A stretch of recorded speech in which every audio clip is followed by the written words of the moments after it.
What is up, my friends? So after my video explaining the ending to Insidious The Last Key, a lot of people were asking about exactly what I meant with the timelines when I said that it went chapter 3, 4, 2, and 1. Now, of course, it doesn't go exactly in that order. Of course, there are flashbacks in each of the movies that actually take you to different times throughout the whole timeline of the story, but that was the simplest way I could put it in. I'm actually going to talk to you now exactly how everything is actually in order by going through the flashbacks and the cases that Elise had to go through till we got to the last movie, which is chapter 2. The timeline for where this all starts is the 1950s, with the last key taking some place in those times. This is when Elise is a child and she finds out her gifts and releases the key face demon on accident, who ultimately murders her mother. This causes her to have a rift with her father even more. And then we jump to the 60s, still on the last key movie, where Elise is now a teen and she runs away to help people with her gifts in honor of her mother.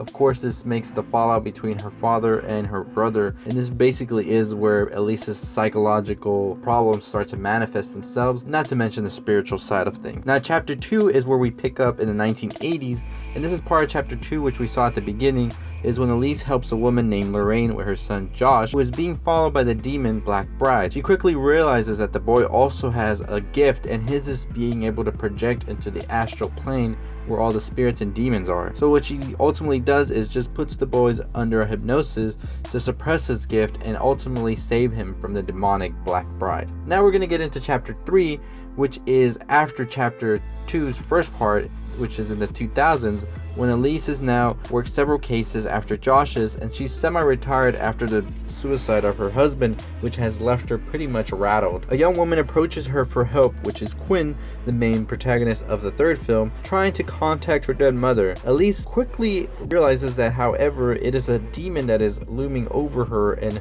almost trying to masquerade itself as her dead mother. This demon is known as the man that can't breathe. So this is where she ultimately meets Specs and Tucker, as they are also supposed to be demonologists, but they're actually running a scam. They actually find out through Quinn that they are dealing with an actual demon, and this is where the team up happens that we see later on in chapter 1 and 2. They ultimately end up saving Quinn, and at the end of this film we actually get to see the red-faced demon, which is the one that has plagued Dalton in chapter 1. So now let's skip a couple of months or years ahead. She now has to go back to her childhood home and face the demon that she actually let loose 60 years ago. In an effort to get rid of the demon, however, she inadvertently opens the door that leads to the red-faced demon when she is in the further. This is the same demon that's trying to get Dalton, so in a way she is the reason that the red-faced demon is plaguing Dalton in chapter 1. So this is basically taking place in chapter 4, the last key, but this is right before chapter 1 and part of chapter 2. I hope I'm not losing anybody. But she ultimately does defeat Keyface and then gets the call from Lorraine that she needs help with her grandson this time. So Lorraine is Josh's mother and Josh is actually Dalton's father. So now this is where chapter 1 starts and we start to see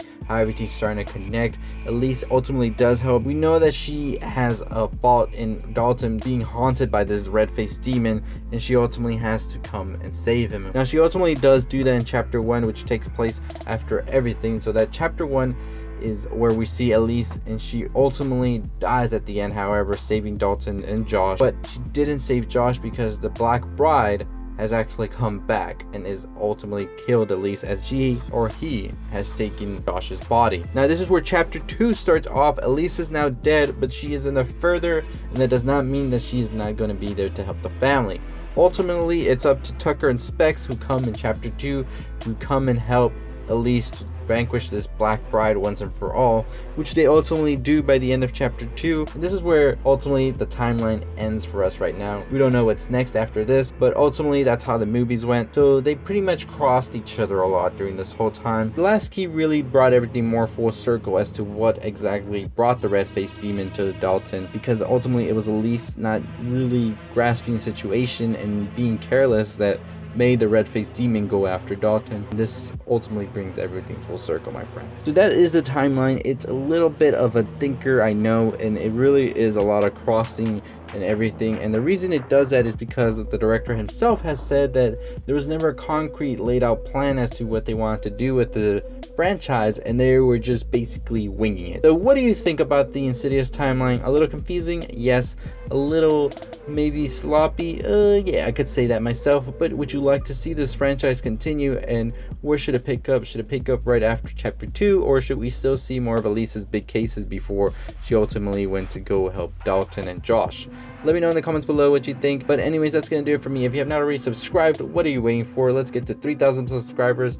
I know we can do it. Make sure you give us a thumbs up, make sure you like, make sure you comment, and don't forget to subscribe. And I'll see y'all next time. Stay positive, my friends.